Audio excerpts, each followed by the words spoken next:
Have you ever stood in a crowded airport, feeling invisible, as if the world has decided you don't belong? Imagine being 12, excited for a summer camp you've been dreaming about, and then having someone in uniform tear your boarding pass in half right in front of everyone without asking a single question. You haven't done anything wrong, yet suddenly you are the problem. Now, imagine the choice that follows. Do you cry out, fight back, or stay silent and let the humiliation settle? This is exactly what Malik faced.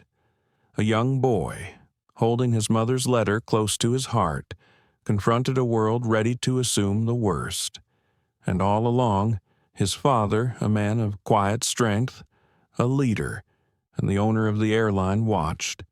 If this were your child, your sibling, or even you, how would you react? Would you have the courage to stand firm in truth, to challenge bias, and to demand justice calmly? In this story, every glance, every hesitation, and every word matters. You're invited to follow Malik's journey from fear to dignity, to witness courage and leadership transform not just one moment, but an entire system. Before we dive in, make sure to like, share, and subscribe so you don't miss a single part of this powerful story. The sound of rolling suitcases filled the terminal, a kind of endless shuffle that echoed against the glass walls of Denver International Airport. Announcements crackled overhead, calling flights to Dallas, Chicago, Los Angeles. Travelers leaned against charging stations, sipping coffee, checking their phones. It was an ordinary afternoon at Gate E17, ordinary for everyone except for Malik Johnson. Malik was 12 years old. His backpack hung heavy on his shoulders, straps digging into the fabric of his hoodie.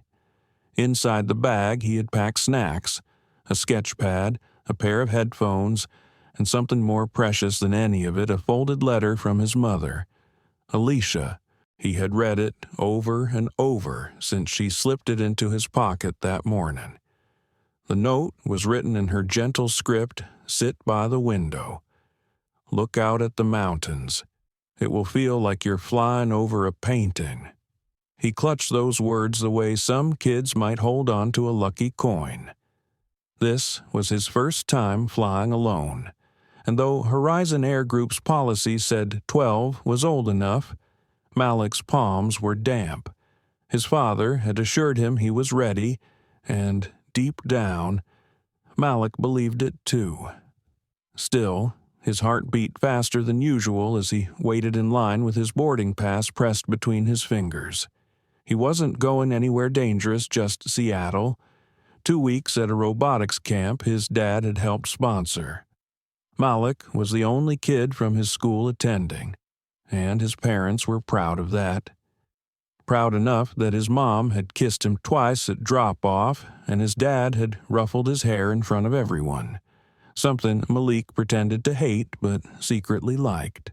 Now, standing in line at Gate E17, he tried to steady his breathing. The people ahead of him were boarding calmly, one after another. The scanner beeped, suitcases rolled, flight attendants smiled automatically. Malik rehearsed the words in his head. "I'm boarding for Flight 614 to Seattle." He didn't want to sound nervous. He wanted to sound grown. When his turn came, he stepped forward with quiet confidence, holding out the crisp paper boarding pass. But instead of the quick scan he expected, the gate agent gave him a look. She was a middle-aged woman with red lipstick that didn't quite match her skin tone. Her name tag read Karen Whitfield. Karen tilted her head, eyes narrowing as if Malik had wandered into the wrong place. "Are you lost?" she asked, her voice carrying just enough volume for the people behind Malik to hear. "No," Malik answered carefully, trying to keep his voice steady. "I'm boarding for Flight 614 to Seattle." Karen didn't reach for the scanner. She didn't check the monitor. She didn't even look at the barcode. Instead, she folded her arms and sighed. The long kind of sigh adults sometimes use to make a kid feel small. "Where are your parents?" she asked. "I'm flying alone," Malik said quickly. "I already checked in. My dad boarded earlier." He pulled out his printed confirmation, eager to prove it. But Karen only scanned the page for 3 seconds before something sharper crossed her face. With a sudden motion, she ripped the ticket clean in half. The sound of paper tearing was louder than it should have been. Malik froze. His mouth opened, but no words came out. He stared at the 2 halves dangling from Karen's fingers. "There," she said flatly. "Now you'll wait here until we figure out who you really are." For a moment, the entire terminal seemed to tilt sideways. Passengers in line shifted uncomfortably. A couple exchanged glances, but no one spoke, not one word. "I didn't do anything," Malik whispered. His throat burned. "You're being disruptive now," Karen snapped. "Don't make this harder on yourself." The word disruptive echoed louder than her voice. Malik looked around desperately, the businessman tapping at his laptop, the mother juggling a stroller, the security officer leaning by the wall. Everyone saw. No one moved. Inside his jacket pocket, Malik pressed his hand against the folded letter from his mom. He didn't pull it out. He just held it, like it was a secret only he knew. His eyes stung, but he refused to cry. Not here. Not in front of her. Behind him. The line grew restless. Wheelie bags rattled. A child whined. But the gate itself felt frozen, locked in a moment where one adult's assumption had become the truth, and a 12-year-old boy's voice didn't matter. Karen gestured toward a younger flight attendant in a Navy uniform, Ethan Ross, his headset glinting in the light. "Can you call TSA? We might have a situation." Malik's stomach dropped. A situation. He hadn't broken a rule, hadn't lied, hadn't raised his voice. All he'd done was stand in line like everyone else. But now he was a situation. He shifted his weight, still clutching the torn edges of his ticket.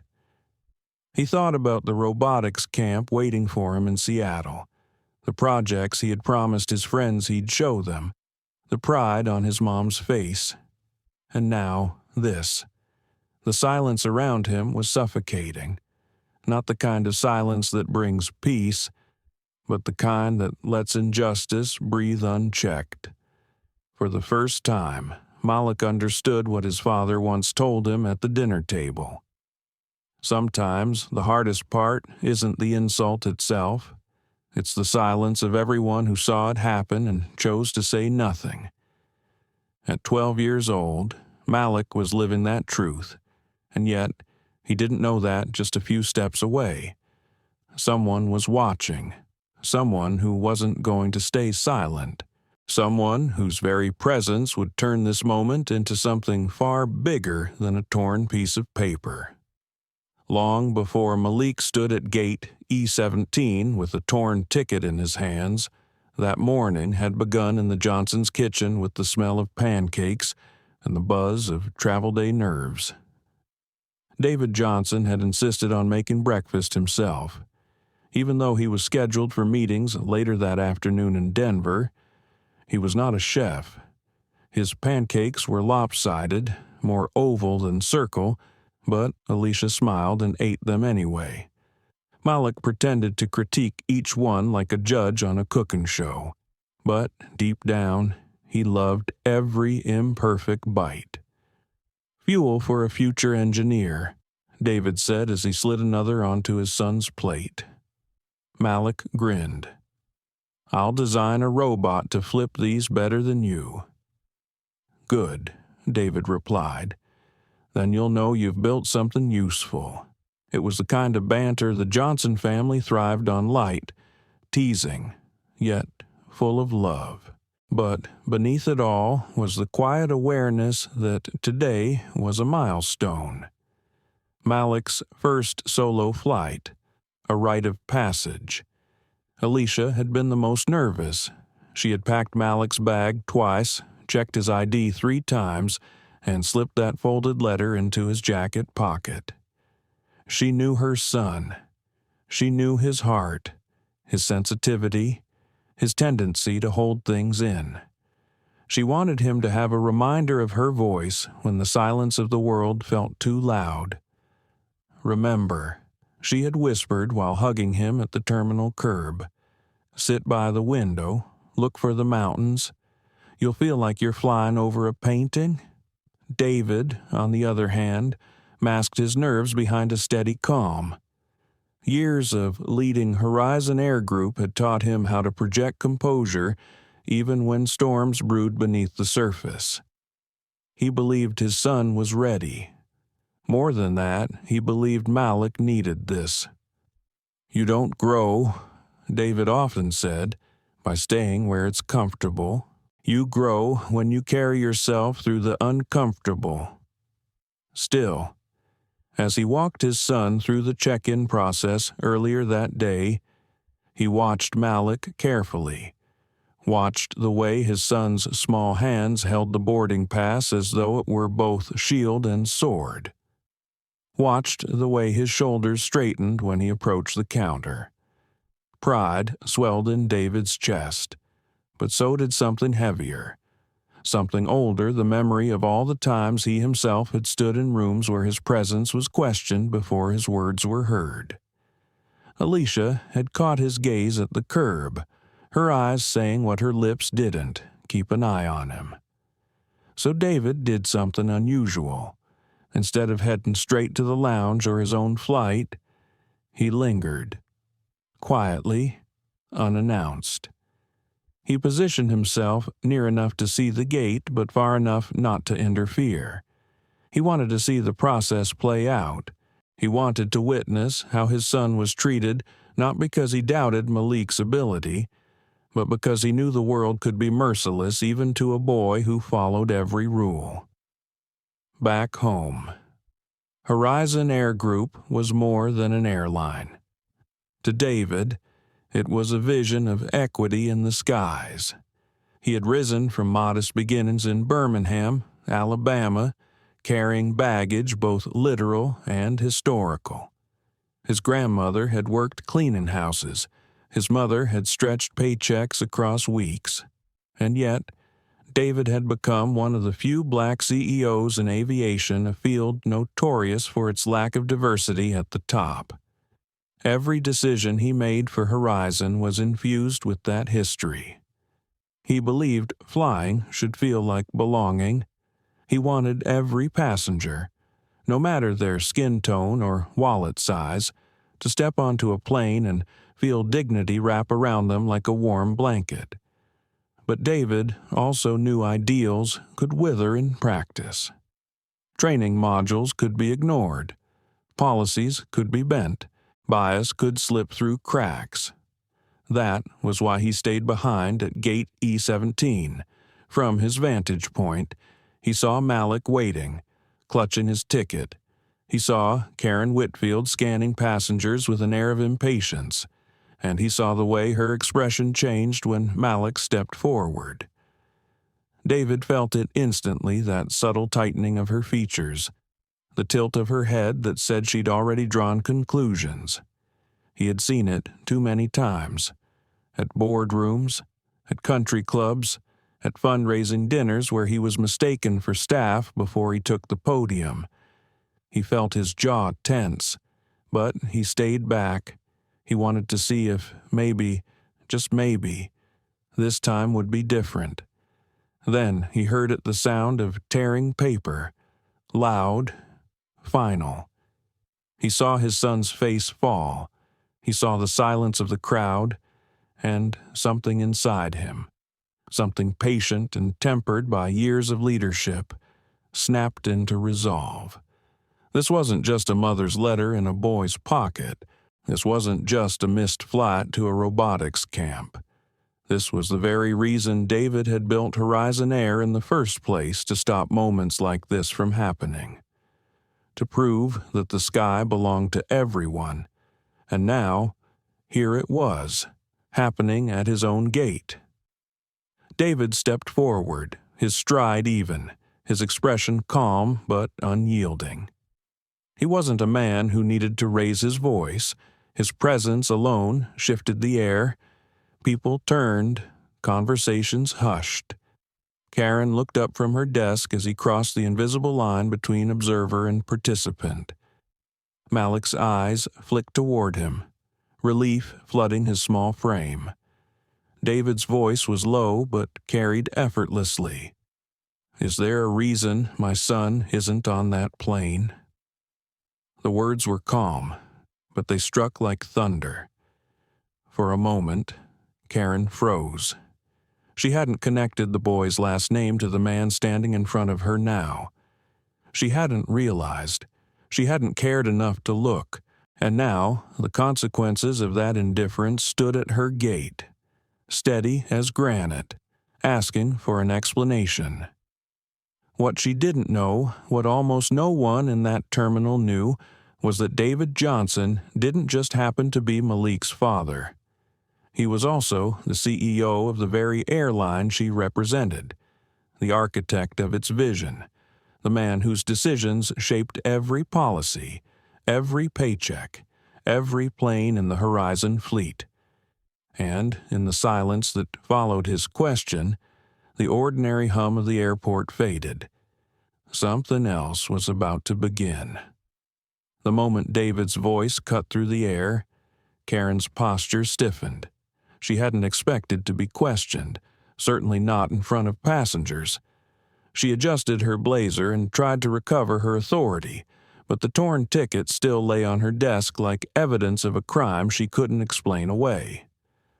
"Sir," she said sharply, "this minor was attempting to board without proper guardianship. I was ensuring the integrity of the flight." David didn't blink. "Did you scan his pass?" Karen faltered. "I didn't get that far. Did you check the unaccompanied minor list?"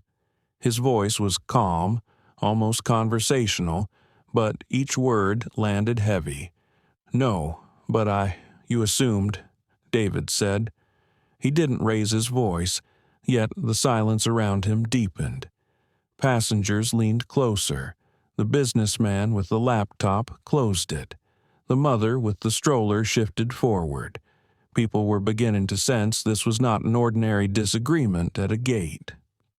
Malik clutched the halves of his ticket, eyes wide. His heart pounded, but there was relief now, too. His dad was here. He wasn't alone anymore. Karen folded her arms as if to shield herself. "I've been working this gate for 20 years. I can spot inconsistencies." The child approached without parents. He looked nervous. "He's 12.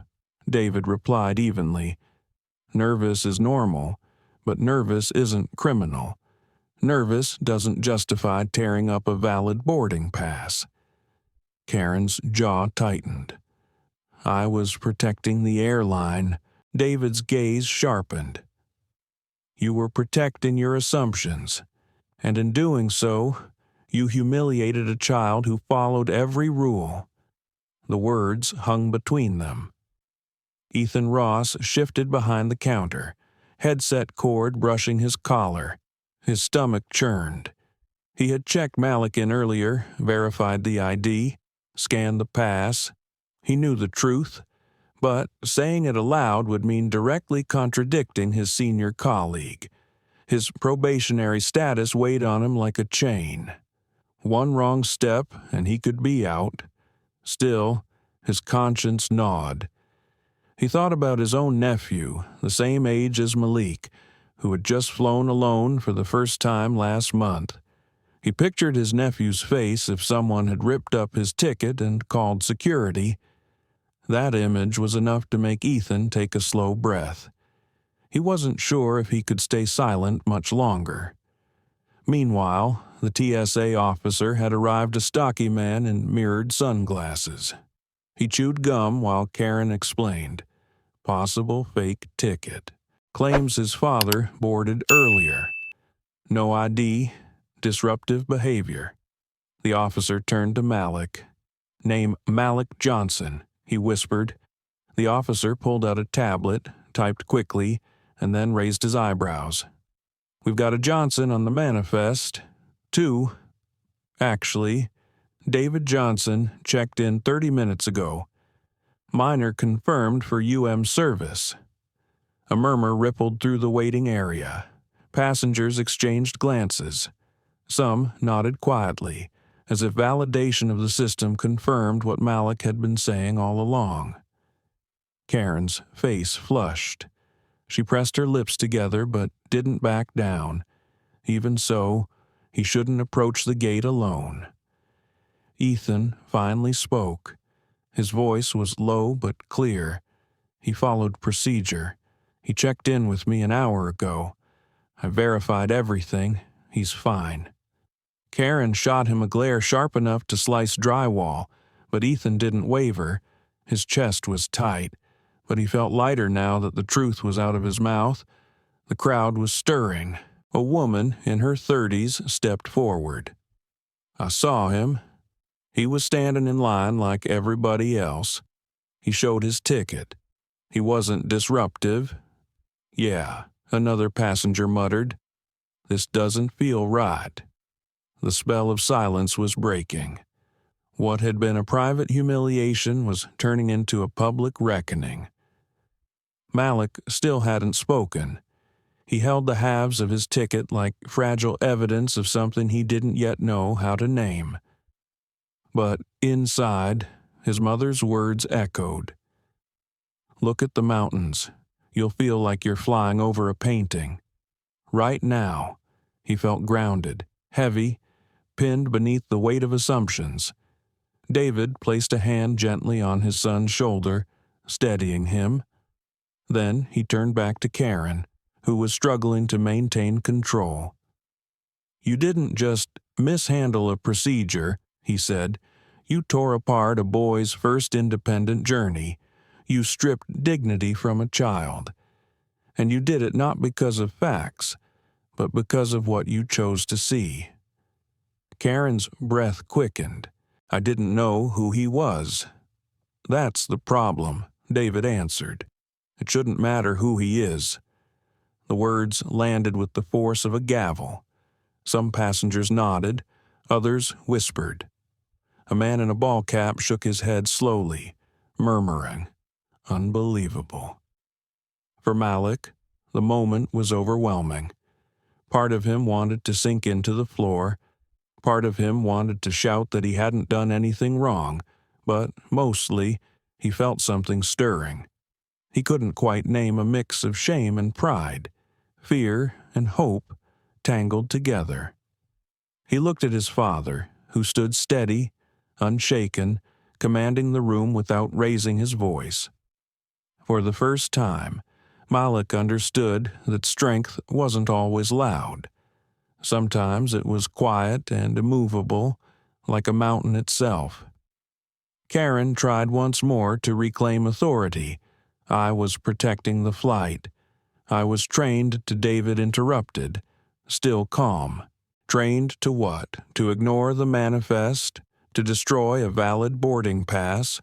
Or trained to assume that a nervous black boy couldn't possibly belong in line with everyone else?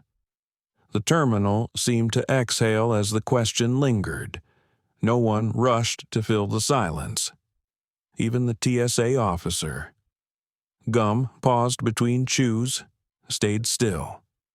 Karen's face tightened, but she had no answer. David didn't press further.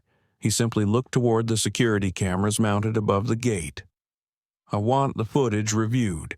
Every second. From the moment my son stepped forward to the moment his ticket was destroyed. That will tell the story clearly. Ethan swallowed hard. He tapped his earpiece. Supervisor on the way. Sir. Malik's grip loosened slightly on the scraps of paper. He felt the tiniest flicker of safety returning. His father had turned the tide, but he also sensed this wasn't finished. This wasn't just about one torn ticket. It was about something larger, something systemic, and he was standing at the center of it. The boy who had been silenced moments earlier was now part of a moment no one in that terminal would forget. The crowd around gate E17 had grown, but for Malik the world felt smaller. He could hear the buzz of passengers whispering, the squeak of suitcase wheels against polished floor, the faint hum of the ventilation system, but none of it reached him in a way that felt real. He was standing in a bubble of shame and confusion, holding two torn scraps of paper that had once meant freedom. He stared at the pieces in his hands. They weren't just paper anymore. They were a reminder that someone in power could decide, with the flick of a wrist, that he didn't belong. Malik's throat tightened. He wanted to disappear, to slip into the crowd where no one would look at him, but there was no escape. The woman in the navy blazer still stood behind the counter, lips pressed into a line, arms folded across her chest like she was defending a fortress. Her name badge glinted, Karen Whitfield. David's presence had shifted the energy, but Malik still felt exposed. His father's calm strength was a shield, yet Malik's own body trembled. Every eye in the waiting area seemed to dart toward him, then away again, as if seeing him was too heavy to bear. Alicia's letter was still in his pocket. His fingers curled around it again. He didn't dare unfold it in front of everyone, but he felt the familiar ridges of the folded paper pressing into his skin. It grounded him, reminded him that at least one person in the world believed in him without question. Sit by the window. Look at the mountains.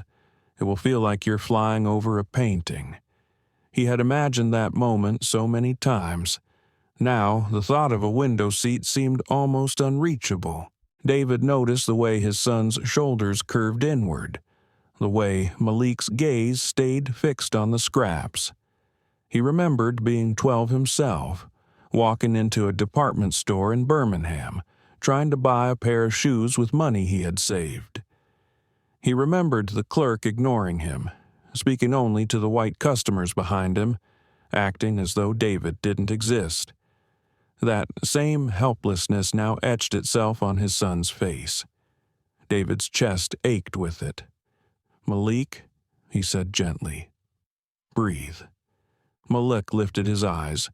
They were glassy, rimmed with the start of tears, but he nodded. He drew in a shaky breath. His father's hand on his shoulder was steady, unmoving, as if saying, "I'm here." "You don't carry this alone." The passengers, meanwhile, remained caught between discomfort and complicity. A businessman cleared his throat but said nothing. The mother with the stroller fussed with her baby's blanket, pretending not to watch. The security officer leaned against the wall again, as though neutrality absolved him. The silence wasn't neutral to Malik. It was crushing. Every quiet bystander felt like another hand pushing him down. In the midst of it, one voice had cracked the surface earlier, Ethan Ross, the young flight attendant, but even he had retreated into silence after Karen's glare. He now stood at the edge of the counter, headset tilted, jaw tight, his conscience gnawed at him, louder than any supervisor's warning ever could. If this were my nephew, he thought again. The idea twisted his stomach. His nephew had Malik's same wide eyes, the same way of fidgeting with his sleeves when nervous. Would he want a stranger to stand silent if that boy were treated like this? But Ethan hesitated. Years in the industry had already taught him how unforgiving it could be to those who stepped out of line. He shifted his weight, heart pounding in his ears. David watched him too, noting the flicker of conflict across Ethan's face. He recognized it. He had seen it in boardrooms when colleagues wanted to speak against injustice, but swallowed their words for fear of losing their careers. The silence in the terminal grew heavier, pressing down on everyone. Malik felt it most of all. He wanted anyone, to say aloud what he knew was true. He didn't do anything wrong. His lips parted, but he couldn't force the words out. He had already been told once he was disruptive. He feared if he spoke again, it would only feed her narrative. Karen shifted behind the desk, pretending to sort papers, but her posture remained defiant. The torn halves of the ticket lay untouched. She had created a chasm and now seemed determined not to bridge it. The TSA officer still lingered, tablet in hand, but he didn't intervene further. It was as though validating Malik's name had been enough work for the day. He leaned back, arms crossed, letting the weight of authority sit idle. Malik's chest burned. He thought of the robotics camp waiting for him, the projects he was supposed to build, the pride his teacher had shown when he was accepted. He thought of his friends back home, who would be watching his updates online, expecting him to share photos from the flight. How could he tell them this? He clenched his fists around the scraps of paper until they wrinkled against his palms.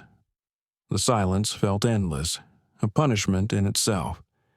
Then he heard his father again. Quiet but strong. You don't need to say a word. Malik, the truth is already here. Let them see it. Malik blinked. He wasn't sure he believed it, but the steadiness in his father's eyes made him want to try. The passengers shifted again. A woman near the charging station tapped her phone, glancing up. A man in a denim jacket folded his arms and frowned at Karen. Slowly, subtly, the weight of the silence was cracking, but in Malik's heart, the damage was already done. His innocence of the morning, the excitement of packing snacks, the promise of window seats felt shattered. He had been shown, brutally, how fragile belonging could be, and yet, standing next to his father, he felt something else taking root, not revenge, not even relief, but a growing awareness that this moment wasn't just about him. It was bigger. His father's presence made that clear. David could feel it too. He wasn't just advocating for his son. He was standing for every child who had ever been dismissed before being heard. He was staring down a silence that had swallowed too many voices. Karen still refused to meet his gaze.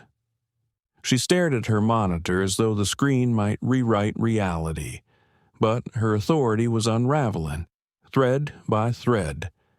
Ethan shifted once more. His heart hammered. He knew what was right. He knew silence was complicity, and he was almost ready to step out of it. For Malik, the silence had transformed. What had once been suffocating now felt like a waiting space, an opening for truth to finally break through. The silence at Gate E17 was like a wall, thick, heavy, impenetrable. Every person felt it pressing down, yet most chose to hide behind it. Malik sat on a bench near his father, his hands folded tightly in his lap. He kept staring at the floor tiles, counting the squares just to keep his mind from spiraling. He could feel eyes on him, then quickly darting away. Each sideways glance was another reminder that people saw what had happened but chose to stay silent. David remained standing, arms crossed loosely, gaze steady on Karen Whitfield. She was still tapping at her keyboard, though she clearly wasn't typing anything meaningful. Her defiance wasn't strength, it was desperation. David had seen that look before in executives cornered by their own poor decisions. But it wasn't Karen's behavior that weighed most heavily on him. It was the passivity of the crowd. He scanned the faces in the gate area, the businessman in a crisp gray suit, the young couple holding iced coffees, the woman scrolling her phone as though nothing unusual had happened. Dozens of witnesses, yet no one rushing to stand beside a boy who had been publicly humiliated. David's chest tightened. He remembered a conversation with his mentor years ago after a board meeting where no one had spoken up when he was wrongly accused of mishandling a contract. His mentor had told him, "Sometimes silence is a louder betrayal than words." That truth was echoing now. Malik pulled the letter from his pocket, finally unfolding it. He didn't care if people saw. The handwriting curled across the page in his mother's neat strokes. "If the world feels heavy, breathe. Remember you are loved, and that love makes you strong." He read it twice, his chest loosened just enough to let air in. He pressed the letter to his knee, holding it like an anchor. Ethan Ross watched him from behind the counter. Guilt gnawed at him harder now. He had seen the boy check in. He'd known Karen was wrong. He had even spoken up once, but then retreated into the same silence as everyone else. The longer he stood idle, the more unbearable it became. He glanced at the crowd. A woman with curly hair caught his eye. She raised her brows at him, almost as if daring him to do more. His pulse quickened. "Karen," Ethan said, his voice louder than before. Heads turned. "We need to be clear. Malik Johnson's ticket was valid. He was on the UM list. He followed every step." Karen whipped her head toward him. "You don't get to contradict me in front of passengers." Ethan's throat tightened, but he didn't back down. "I'm not contradicting you. I'm stating facts." The ripple through the crowd was stronger this time. Someone whispered, "Good for him." Another nodded, arms crossed. David turned slightly toward Ethan. His eyes, calm but sharp, met the younger man's. In that brief exchange, David conveyed something wordless: gratitude, respect, and the reminder that integrity always has a cost, but also a reward.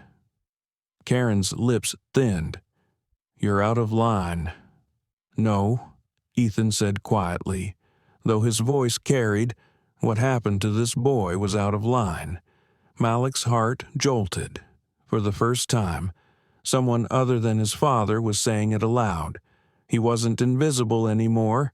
He wasn't just a boy with torn paper in his hands. A woman in the crowd spoke up next. "I saw it too. He didn't do anything wrong." "Yes," another added. "I was right behind him. She didn't even scan the pass." The wall of silence was cracking.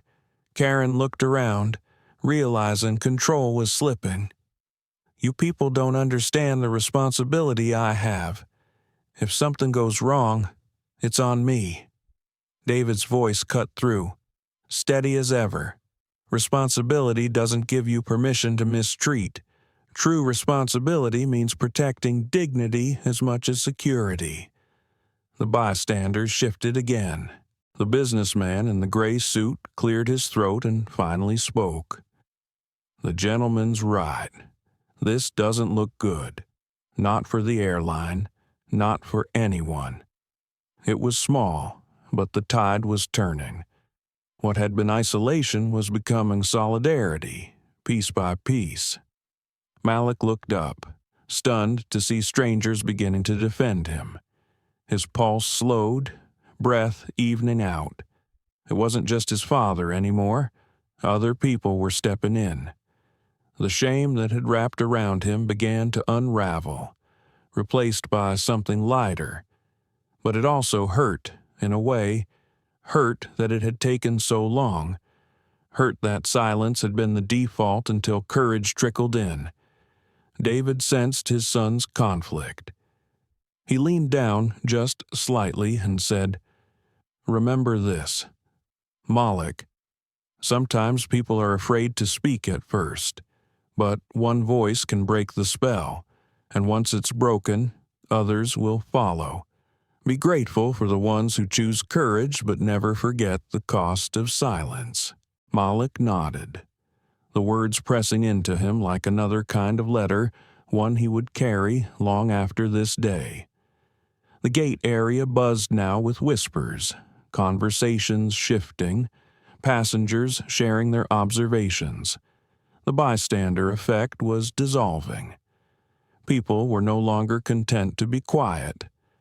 And Karen Whitfield, for the first time, looked uneasy.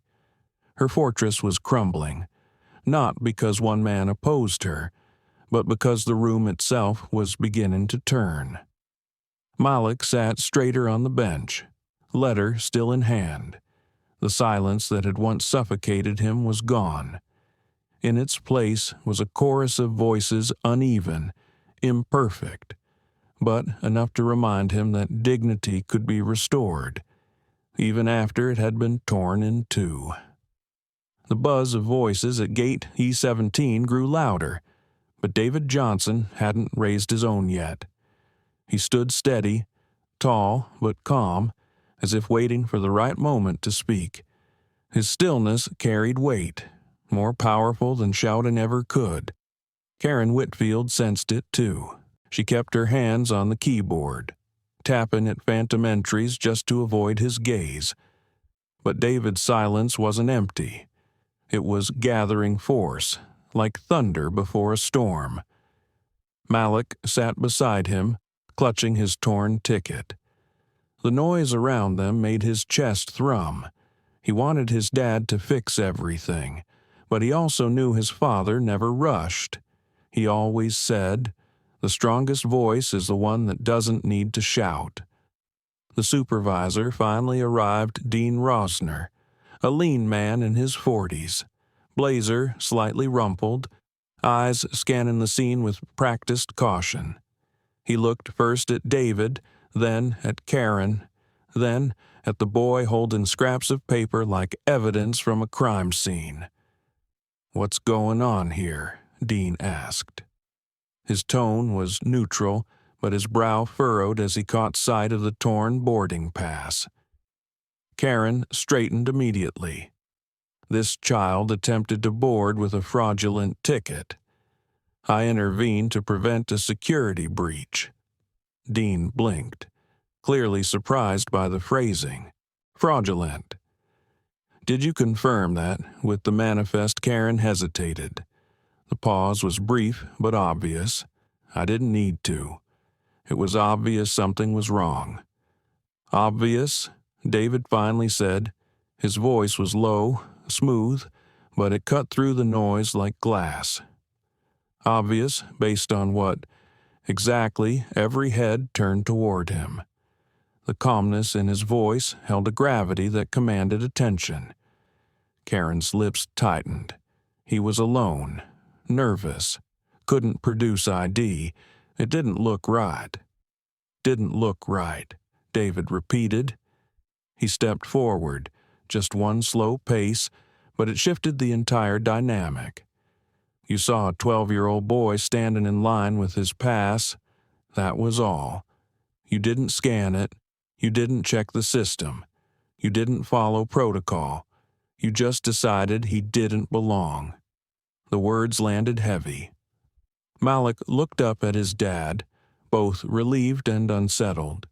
It wasn't anger he heard, it was precision, like his father was laying out facts in a courtroom.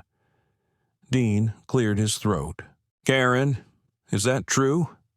You didn't scan the ticket?" Karen's cheeks flushed. "I was protecting the integrity of the boarding process." David's eyes didn't waver. Integrity without truth is just arrogance. The crowd murmured. Someone whispered, "He's right." Dean shifted uncomfortably, then looked at David. "Sir, I'll review the footage. We'll get this sorted." "You'll review it," David said, "but I don't need footage to know what happened. My son's dignity was shredded along with that pass. that cannot be undone by printing a new one. Malik's throat tightened at his father's words. For the first time, he felt the full weight of what had been taken from him, not just paper, but a moment, a piece of trust. Dean nodded carefully. "We'll issue a replacement ticket right away." David held up a hand, stopping him. "No, not yet." The air went still. Karen shifted on her feet, eyes darting. David turned slowly, addressing the room, not just Dean, not just Karen, but the entire gate of silent witnesses. His voice carried calm authority. "Every one of you saw what happened," he said. "You saw a boy humiliated for no reason. Some of you spoke, most of you didn't.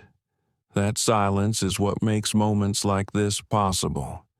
It tells people like her," he glanced briefly at Karen, "that no one will call them to account, that they can tear up a child's dignity and walk away untouched." A ripple went through the crowd. People shifted uncomfortably, glancing at each other. Malik gripped the edges of his seat, staring up at his father. This wasn't just about him anymore. It was about all of them. Dean raised his hand slightly. "Mr. Forgive me, your name." Sir David's eyes locked on his. David Johnson. The name landed with quiet force. Ethan Ross stiffened. He knew the name, had read it in company updates, though he had never expected to meet him in person. David Johnson wasn't just another passenger. He was the CEO of Horizon Air Group. Gasps moved through the crowd as recognition spread. Karen's face drained of color. Dean straightened immediately, posture snapping into formality. "Mr. Johnson, I didn't realize you weren't supposed to," David said simply. "That's the point." Karen's mouth opened, then closed again. She looked smaller than she had minutes ago, her authority evaporating. David stepped closer to Malik, laying a hand gently on his shoulder. "My son did everything right today. He checked in. He waited in line. He held his pass. The failure wasn't his. It was this system and the people who think assumption is a substitute for duty." His words rolled out like a slow tide, steady and undeniable. Dean swallowed. "Mr. Johnson, I assure you we'll conduct a full review. Ms. Whitfield will be placed on leave until David cut in softly. This isn't about punishment for its own sake. It's about accountability. I want the footage preserved.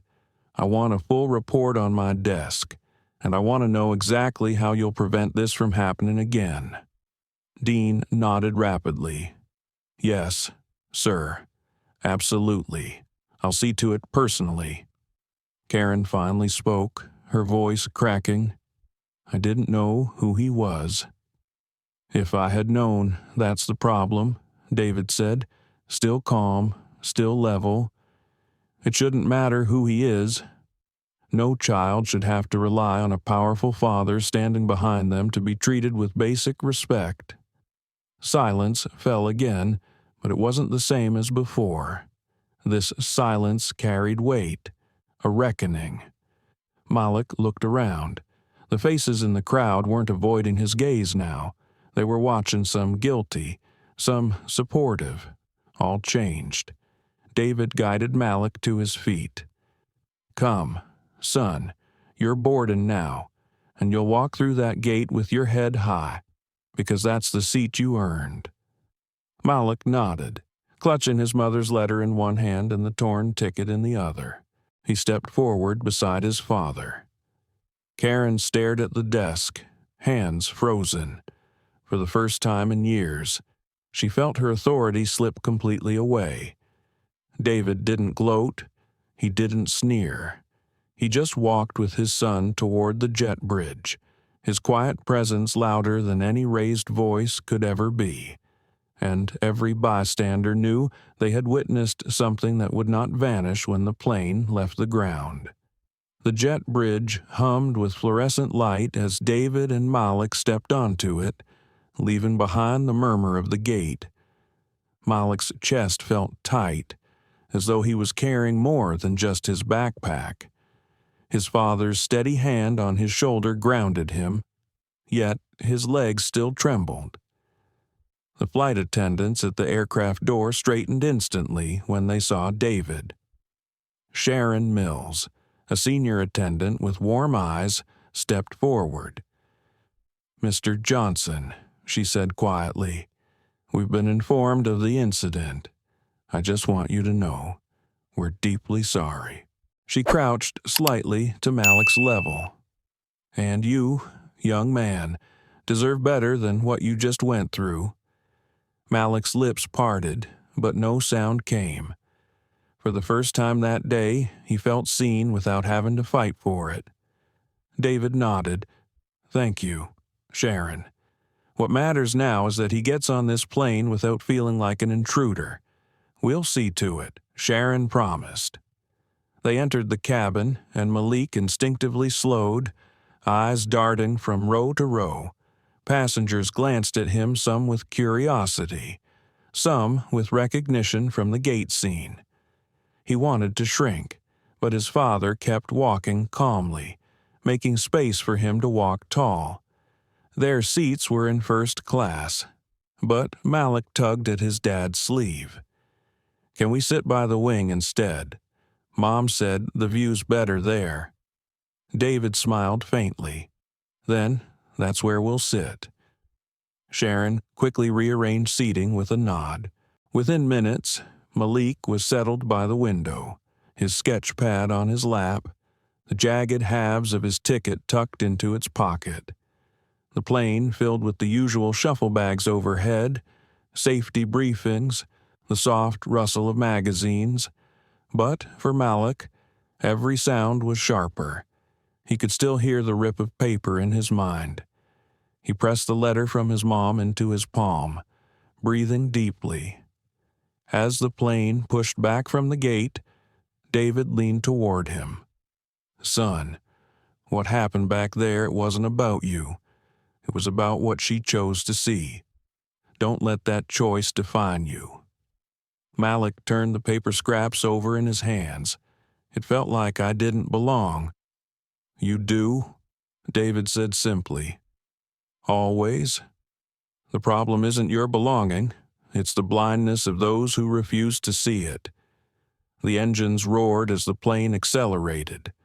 Malik pressed his forehead to the window, watching the ground blur into streaks of gray and green.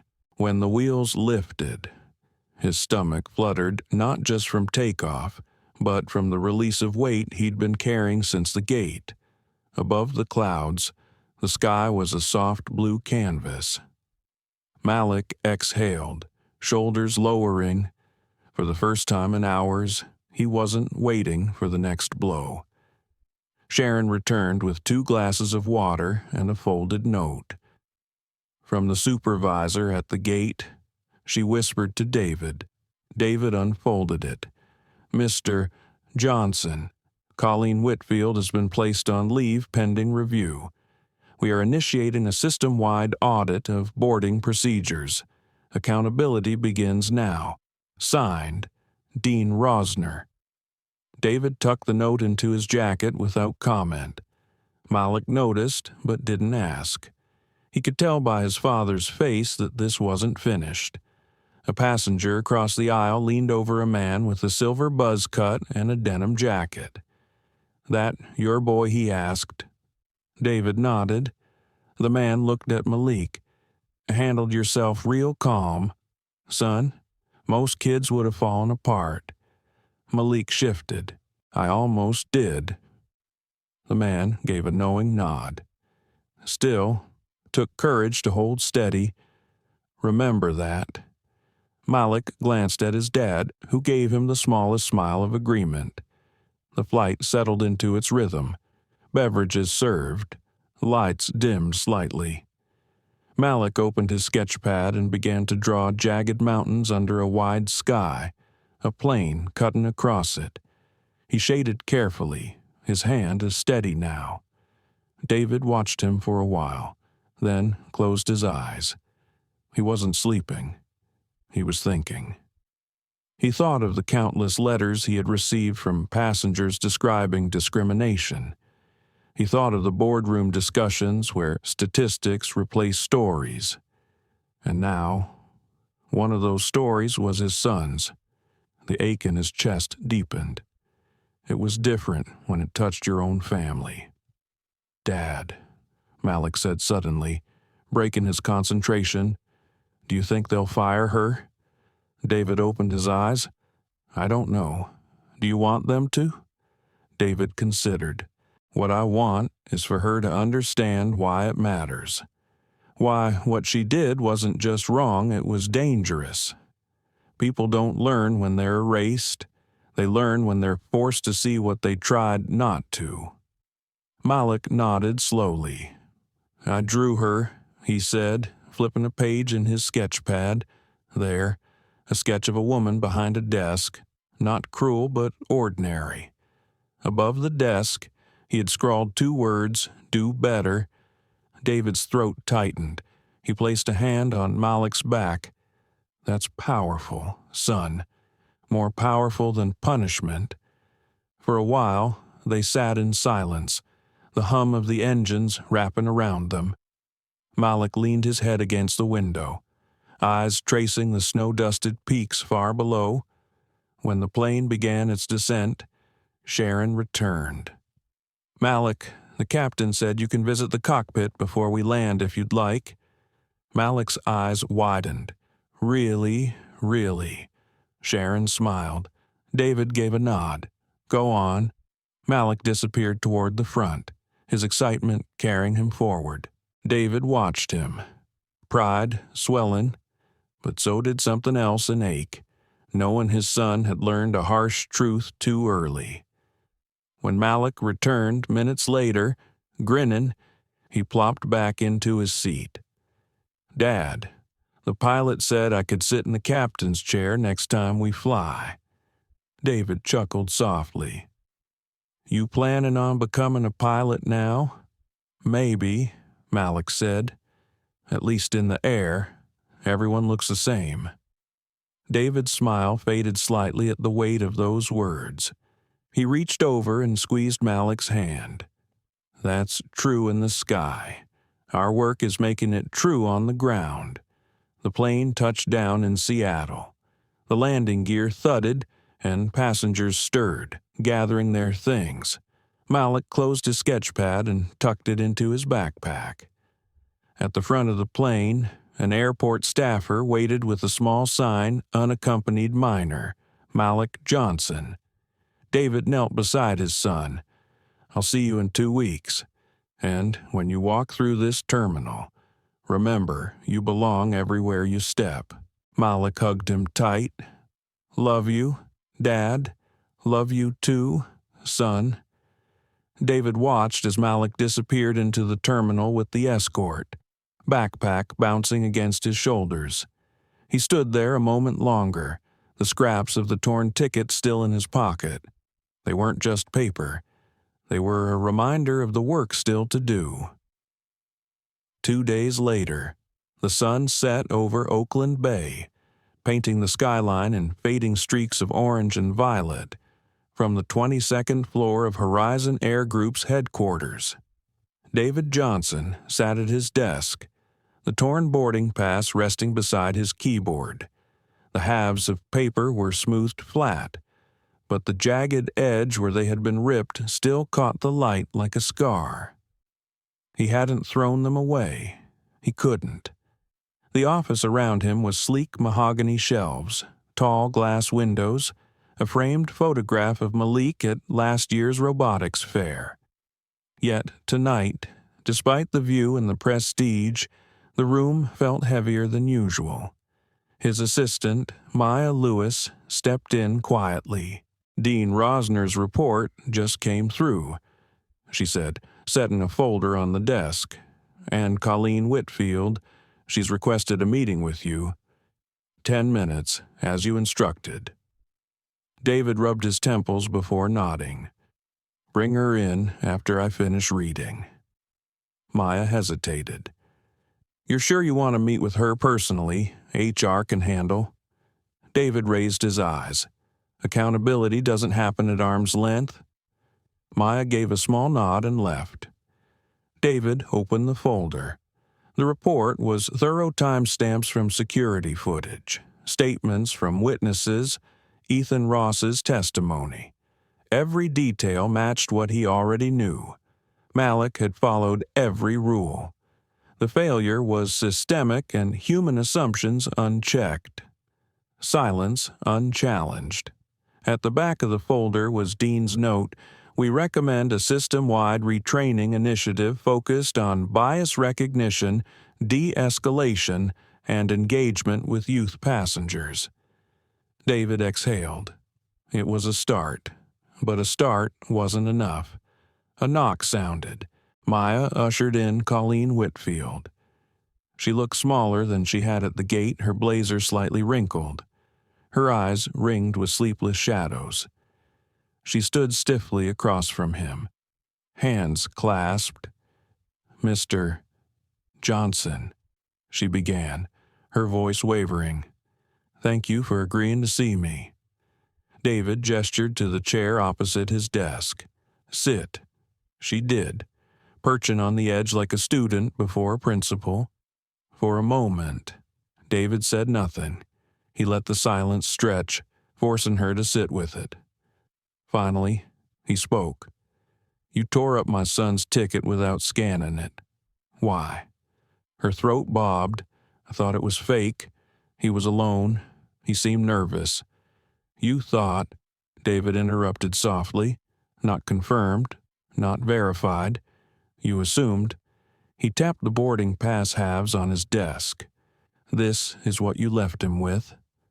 Colleen's eyes flickered to the paper, then back to him. "I didn't know who he was."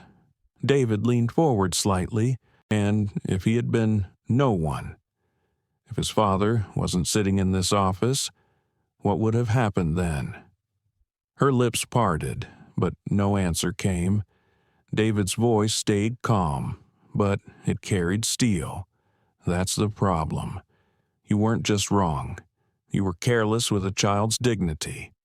You reduced him to suspicion, and you did it so reflexively you didn't even notice." Colleen's shoulders slumped. I didn't mean meaning." David said, "Does not erase impact." The room fell quiet again. David studied her, weighing whether she was here for redemption or self-preservation. She shifted uncomfortably. "I've worked in this industry 20 years. I've dealt with fraud, with people trying to sneak on flights, and in 20 years. David cut in. "You should have learned the difference between vigilance and bias." Colleen's jaw tightened. She looked down at her hands, twisting them together. David straightened. "You're suspended pending review. HR will decide your employment. But I brought you here for another reason." Her eyes flicked up, wary. "I want you to understand something my son already does," David said. "Respect should never depend on recognition, not on a name, not on status, not on wealth. It should be given because people are human, not because they might turn out to be the CEO's child." Colleen swallowed hard. Her voice was faint. "I see that now." "Do you?" David asked. He tapped the ticket halves again. "Because I can promise you this Malik will remember that moment for the rest of his life. And the only thing heavier than what you did is the silence of those who watched and said nothing." Colleen flinched, as though the words themselves had weight. "I don't want your apology," David said finally. "I want your change." For the first time, her eyes brimmed with tears. She nodded quickly. David raised a hand, stopping her. "Don't promise me. Show the next child at your gate." The meeting ended there. Colleen rose, shaky, and left without looking back. When the door closed, David leaned back in his chair, exhaustion pressing into him. He picked up the boarding pass again, running a thumb over its jagged edge. The phone on his desk buzzed. It was Malik, calling from camp. David answered. "Hey, son." "Dad," Malik's voice was bright. "We built drones today. Mine flew straight into a tree." David chuckled, the heaviness in his chest lifting just slightly. At least it got off the ground. "Yeah," Malik said. Then, after a pause, "Dad, did they fire her?" David hesitated. "Not yet. They're reviewing. Do you want them to?" "I want her to understand why it mattered," David said. "And I want you to remember that what happened to you wasn't rare. That's why we have to keep pushing for better."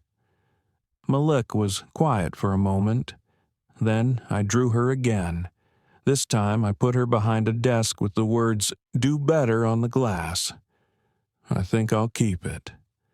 David closed his eyes, the ache in his chest easing. "That's a good drawing. Son, that's a reminder." After they said good night, David set the phone down and looked at the torn pass one last time before slipping it into his pocket. Paper thin, yet heavy with meaning. Outside, the city lights glittered. Somewhere in the distance, planes lifted into the night sky, each carrying stories, each carrying lives. David whispered to himself, more vow than thought. The skies will belong to everyone, or they will belong to no one. By the following week, the incident had spread far beyond Gate E-17. It wasn't David Johnson who told the world, it was the witnesses. A woman who had spoken up at the gate had posted her account online. "I watched a 12-year-old black boy have his ticket ripped up for no reason." The only difference between humiliation and justice was the fact that his dad turned out to be the CEO. The post gathered thousands of shares in a single night. Then, Ethan Ross anonymously leaked a portion of the security footage. The video showed the exact moment Karen Whitfield tore the boarding pass and accused Malik. It captured the hesitation of the crowd, the arrival of TSA, and finally, David's calm but pointed intervention. By morning, the story had a name: Nam Borden, while black. News outlets swarmed Horizon Air Group for statements. Cable networks replayed the footage with sharp commentary. Civil rights groups pointed to the incident as yet another example of systemic bias in travel. Parents across the country posted about their fears of letting their children fly alone. Inside Horizon's glass-walled boardroom, David sat at the head of the table, his leadership team arrayed around him. The tension was palpable. "We're hemorrhaging public trust," said Alan Pierce, the head of communications, his tie slightly loosened. "We need a statement, something strong." "Not just a statement," interrupted Maya Lewis, his assistant who had been pulled into the meeting. "People don't want platitudes. They want change. They want to know Horizon Air is facing this head-on." David tapped the table once with his finger. "Maya's right. We're not writing our way out of this with clever language. We're acting our way out of it." The room fell silent. David continued, voice calm but deliberate. "What happened at Gate E-17 isn't a one-off. It's part of a pattern. And patterns don't break themselves. We have to break them." A few executives shifted uncomfortably. Some had been in this industry long enough to know these conversations usually ended in watered-down initiatives. But David's tone suggested this would be different.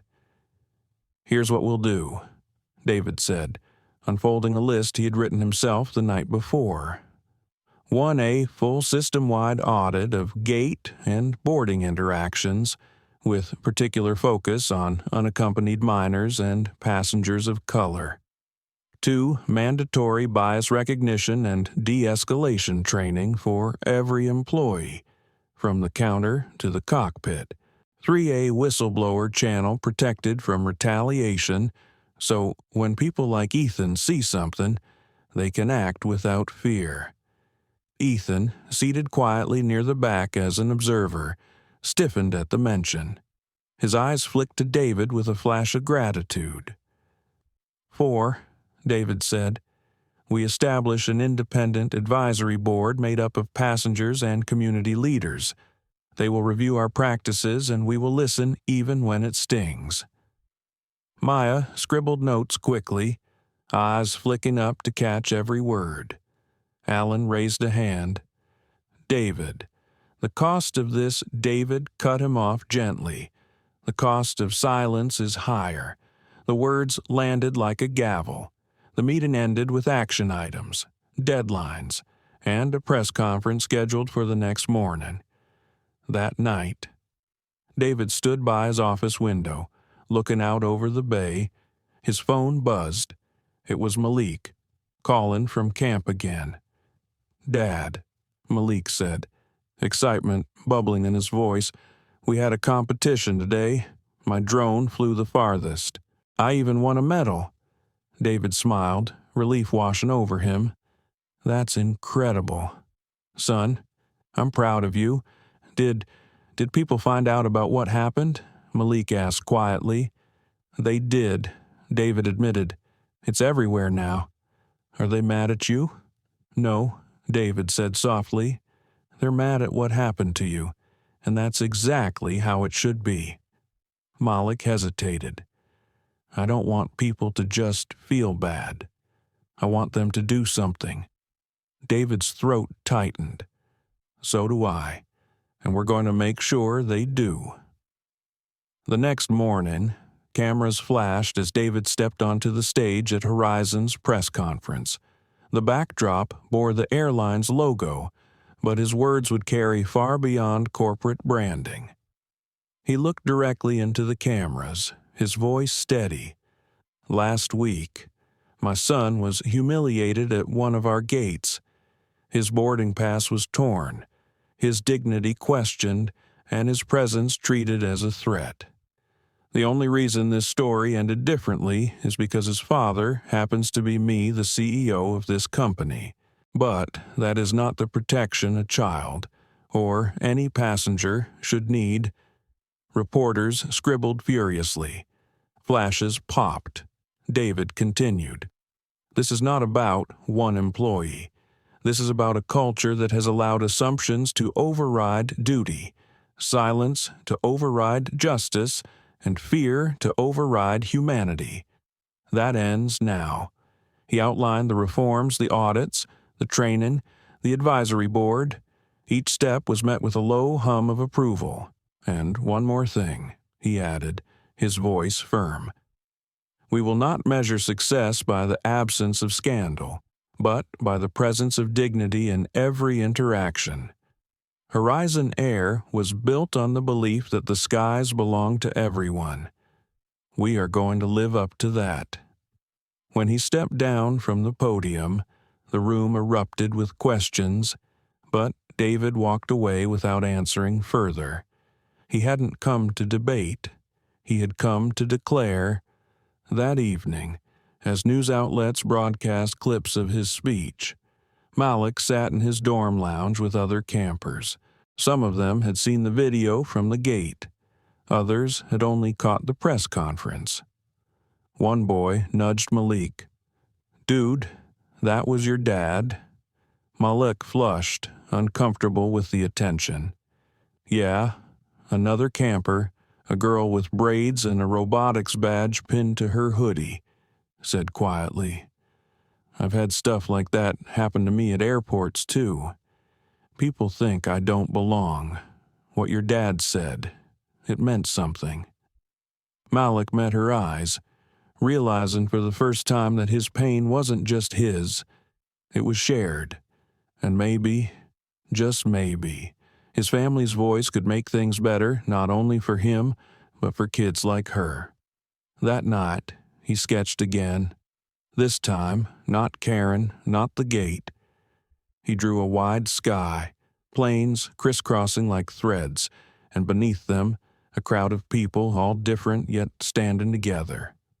Above them, he wrote, "The skies belong to everyone." Within Horizon Air Group, the incident at Gate E-17 quickly became a case study for the company's ongoing transformation. David Johnson had made it clear that action was required, not statements or empty apologies. Employees at all levels felt the shift almost immediately. HR rolled out mandatory training modules. Each gate agent, flight attendant, and supervisor was required to participate in sessions on bias recognition, de-escalation, and passenger dignity. Ethan Ross's testimony had become central to the curriculum. He was asked to speak in small groups, sharing the moment when he chose courage over silence. During the first session, Ethan addressed a room of 30 gate staff. "It's easy to let things slide," he said, voice steady but low. "It's easier to look away. But every time we stay silent, someone pays a cost. Malik Johnson paid that cost last week. We can't let it happen again." Heads nodded. Some employees shifted uncomfortably. Others looked relieved to have the truth acknowledged. No one could claim ignorance anymore. Meanwhile, Colleen Whitfield was under review. David made a point to ensure the process was thorough and transparent. It wasn't about punishment alone. It was about accountability. She was placed on administrative leave while the independent advisory board began evaluating not only her actions, but also systemic flaws in gate procedures. David spent long hours with the team, combing through data. Patterns emerged. Minority passengers and unaccompanied minors faced disproportionately high scrutiny. Some employees had been unknowingly influenced by implicit biases. He called a meeting with Maya Lewis, Ethan, and a few trusted senior staff. "The issue isn't one person," he said. "It's a system that allows assumptions to go unchecked. We need to fix the system so that dignity is automatic, not optional." Maya nodded. "That means monitoring, reporting, and real consequences for failures." "Yes," David said, "and celebrating those who do it right. People like Ethan, people who speak up. They're the standard." The advisory board met for the first time that week. Community leaders, passengers who had witnessed discrimination, and civil rights advocates were present. Malik's incident was discussed in detail not as a story, but as a lesson in operational failure and human impact. One member, a retired school principal named Linda Harper, spoke up. "Children flying alone are vulnerable. Systems need to protect their dignity first. Every agent needs to understand that before we even talk about security." David listened, nodding. "Exactly. Security's important. Yes. But without respect, security alone isn't enough." Across the company, morale shifted. Employees began reporting situations they had previously ignored. Supervisors checked in more diligently with gate staff. The culture slowly began to tilt toward accountability rather than avoidance. Malik's story also reached the public schools in Seattle. His robotics teacher emailed parents about the incident, using it as an example of courage and advocacy. Students discussed it in class, considering how silence can enable injustice. Malik felt a mix of embarrassment and pride. He hadn't sought attention, but his experience was teaching others about dignity and fairness. At home in Oakland, David sat with Alicia one evening. The city lights reflected off the bay. "It's just the beginning," Alicia said softly. David nodded. "I know, but it feels like the right beginning." Malik called from camp again. "Dad, They let me build a drone with a camera today. I tried to see the mountains like Mom said, and it flew over the trees. I think I even caught the clouds in the lens." David smiled. "That's the view you earned." "Remember it?" "Yeah," Malik said, "and I think I understand now. It's not just about the flight or the ticket. It's about everyone learning to see." David leaned back, a faint ache in his chest. Malik had grown a little through the ordeal, and he was already becoming the kind of person who would notice others in need. The first round of audits concluded over 20% of gate staff interactions with unaccompanied minors required additional training or review. Reports were clear, transparent, and accessible to senior leadership. The board approved new procedures that required dual verification for boarding passes flagged by staff, ensuring one person's assumption could not override proper protocol. David announced the new measures company-wide, emphasizing that the culture shift was as important as the procedural change. Employees responded with cautious optimism. Many had already felt the momentum of change from David's presence and Malik's story. In Seattle, Malik finished the last day of his robotics camp with a small award ceremony. He accepted a medal for his drone project, but also shared a few words about the incident at the airport.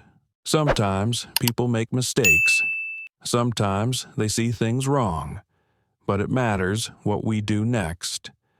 We can choose courage over silence." Parents clapped, some nodding knowingly. Teachers whispered their approval. Malik felt the same mixture of pride and humility he had felt on the plane.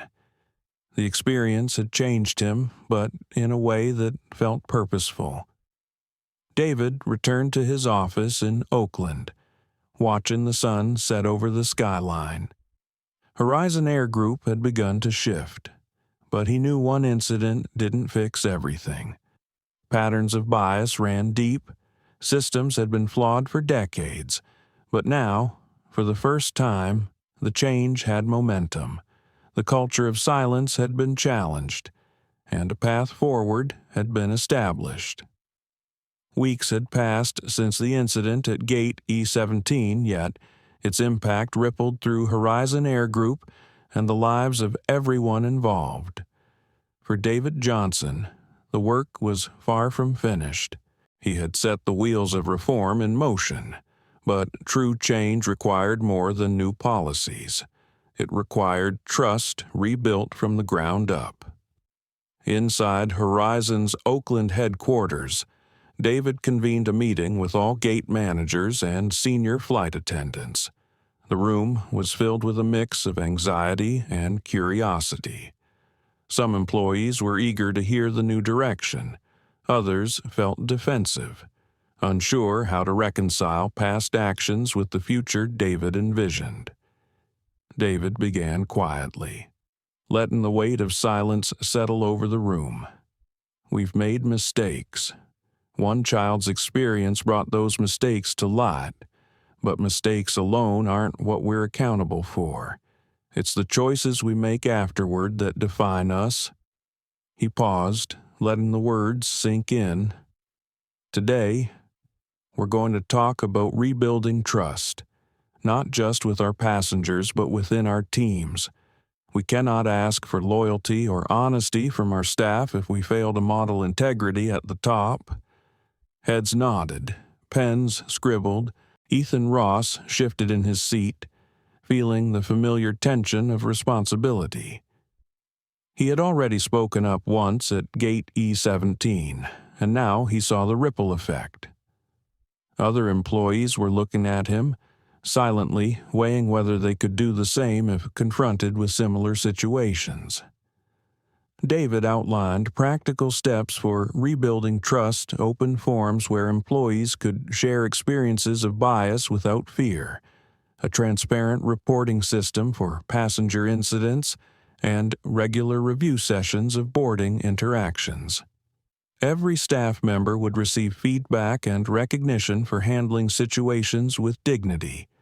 Maya Lewis interjected, her tone firm yet encouraging. And we'll celebrate those who do it right. People need to see that standing up, speaking the truth, and following procedure is not only safe, but valued. David nodded. Exactly. We're not seeking perfection, but accountability. We're creating a culture where silence is no longer the default. Meanwhile, at Malik's robotics camp, he was becoming more reflective. The incident at the airport was never far from his mind. In a group discussion about problem solving, Malik spoke up for the first time about what had happened. Sometimes people make decisions before knowing the facts. That can hurt others. I learned that even when you're following rules, you have to be ready to speak up and advocate for what's right. Other campers listened intently. Some nodded, realizing that Malik's lesson applied not just to airports, but to classrooms, playgrounds, and life. Malik's words carried the weight of lived experience, and for a 12-year-old, they resonated deeply. Back in Oakland, David reviewed the progress of the new initiatives. HR had implemented bias recognition simulations using real-life scenarios from the airline's history. Video footage, including that from Gate E-17, was central to training discussions. Employees watched Malik's experience unfold, not to shame Karen Whitfield, but to understand the human impact of decisions. David also communicated directly with passengers affected by similar incidents in the past. Personalized letters, phone calls, and meetings ensured that the airline was listening and taking action. He wanted the message to be clear. Horizon Air Group was serious about restoring trust. In one such meeting, a mother shared her own story of humiliation at a gate years prior. She described the fear her daughter had felt and how it had lingered long after the flight. David listened, taking notes and asking questions. "How could we have done better?" he asked. "What would have made you feel safe and seen?" The mother's eyes glistened. Just acknowledgement, she said, and action. That someone cared enough to make sure it never happened again. That phrase stayed with David. Acknowledgement, action.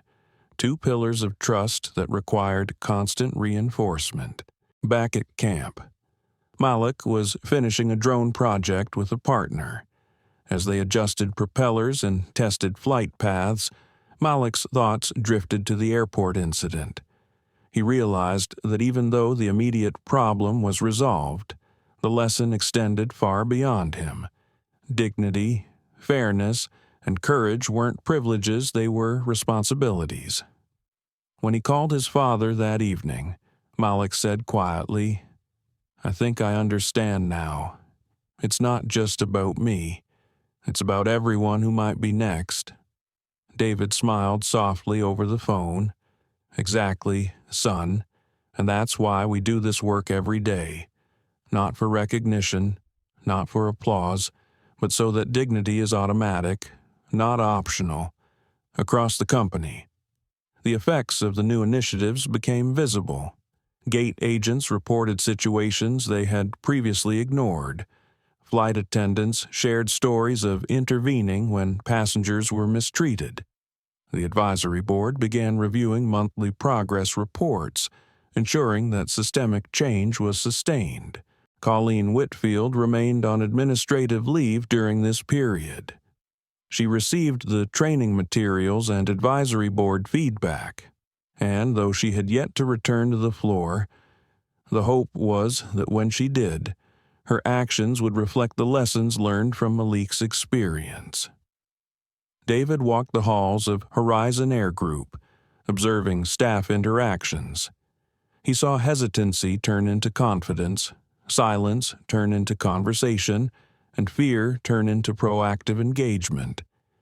The culture was shifting, slowly but unmistakably. And though the journey was far from over, David knew that the ripple started at a single gate, with a single boy holding a torn boarding pass. The cost of silence had been made painfully clear, and now the cost of ignoring dignity was equally undeniable. Months had passed since the incident that had started it all at Gate E-17. Horizon Air Group had transformed in ways few employees could have imagined. David Johnson walked through the Oakland headquarters with a calm sense of purpose. The change wasn't complete, but it was tangible. Every floor, every gate, every team meeting carried the imprint of accountability and respect that had been missing for decades. David paused outside a training room. Through the glass, he saw Ethan Ross leading a session for new gate agents. His voice was calm but firm. "You will treat every passenger, every miner, and every traveler with the dignity you expect for yourself. No exceptions, no shortcuts." David watched the room, noting the attentiveness of the staff. Some were nervous, others curious, but all were listening. For the first time, training wasn't a checkbox, it was a commitment. He stepped inside, quietly observing. Ethan glanced up and gave him a small nod. No words were needed. Both knew the gravity of the work. In another part of the building, Maya Lewis was coordinating reports from the Independent Advisory Board. Their feedback was being integrated into policy, with real-world implications for gate procedures. David stopped by her office. "Maya, what's the latest?" he asked. She looked up from her notes. "The board is impressed with the changes so far. They've flagged areas for ongoing review, but overall, they say Horizon is moving in the right direction. Staff are engaging with the process genuinely." David nodded, the faintest smile crossing his face. "Good. It has to be genuine. Anything less is just words." Meanwhile, Malik, now a little older and more self-assured, had returned from his robotics camp. He stepped into the Horizon lobby with the confidence of a child who had seen both injustice and courage. Passengers and staff alike glanced at him with recognition. Some remembered the torn ticket, others had only seen the story unfold online.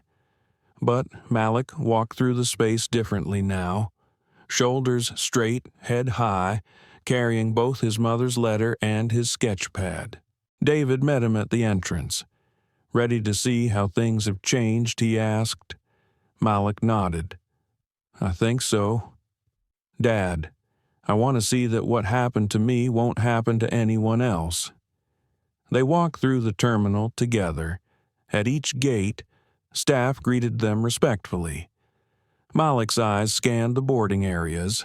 He saw new protocols in action, dual verification of passes, attentive supervision of unaccompanied minors, and, most importantly, staff engaging with passengers rather than assuming the worst.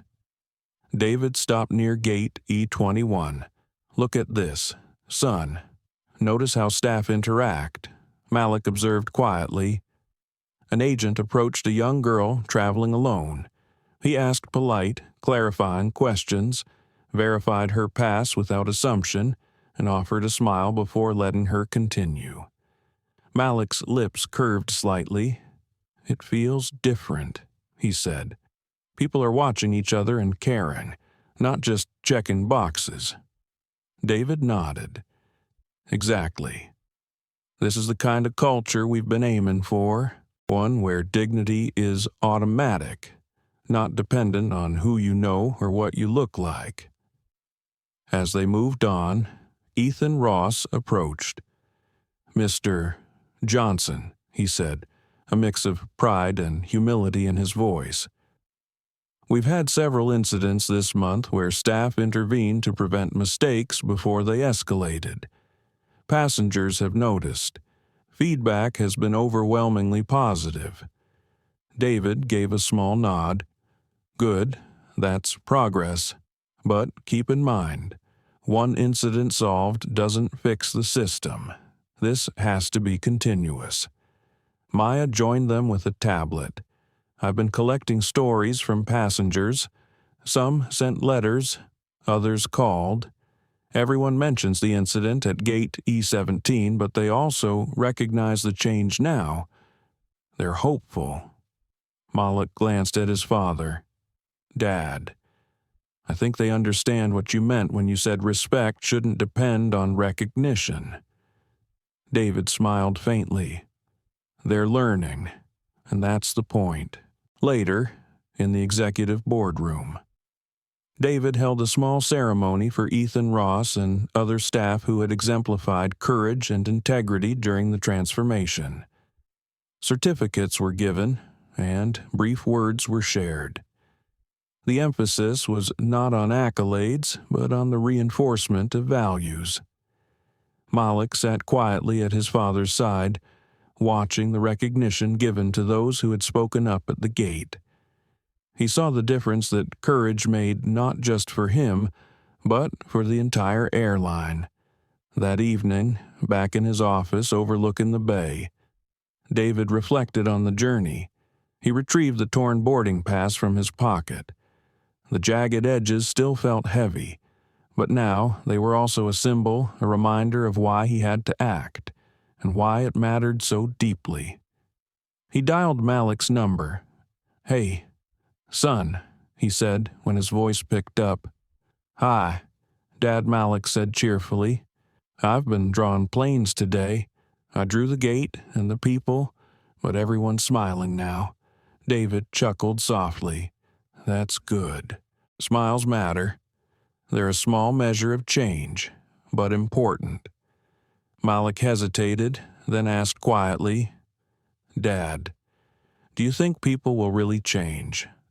Not just here, but everywhere." David considered. Change is never guaranteed, Malik, but it can be guided. We can set an example, hold people accountable, and create systems that support fairness. That's what we've done here. That's what matters. Malik nodded, understanding. "I think I get it. That's why I keep my drawing of her, so I remember to do better, too." David's chest tightened with pride. "Exactly. Learn from what you've seen, and be the one to act when others hesitate. That's the legacy we leave, not just policies, but courage, integrity, and dignity." Malik smiled, a quiet determination settling in his gaze. "I'll remember, Dad, always." As the sun set, painting the bay with warm hues, David sat back in his chair, watching the city lights twinkle. Horizon Air Group had shifted. One boy, one torn ticket. One moment of courage had sparked a chain reaction. The skies, once a place of potential humiliation and bias, were beginning to reflect fairness, respect, and dignity values David Johnson had fought to ingrain. This story is more than a dramatic airport incident. It's a lesson in dignity, courage, and accountability that transcends age. One clear message is that respect should never depend on recognition, status, or privilege. It is a fundamental human right. Malik's experience reminds us how quickly assumptions and silence can harm others, and how essential it is to speak up when injustice occurs, no matter how uncomfortable it may be. Leadership, as demonstrated by David Johnson, is not about exerting power. It's about creating systems that protect and empower others, especially the most vulnerable. It shows that calm, deliberate action can correct wrongdoing more effectively than anger or retribution. For viewers, particularly older audiences, the story reinforces that each decision to act or not affects real lives. Finally, the narrative emphasizes that true change comes from persistence, reflection, and courage, both individually and systemically. Applying these lessons in daily life means listening actively, challenging bias, advocating for fairness, and nurturing integrity in all relationships. It's a reminder that even small actions, speaking up, mentoring, or supporting others can ripple into transformative impact. Thank you so much for watching this story. Your time and attention mean a lot, and together we can spread awareness about dignity, fairness, and courage. If this story resonated with you, please like, share, and subscribe to our channel so you won't miss our next inspiring video. Your support helps us continue sharing stories that matter.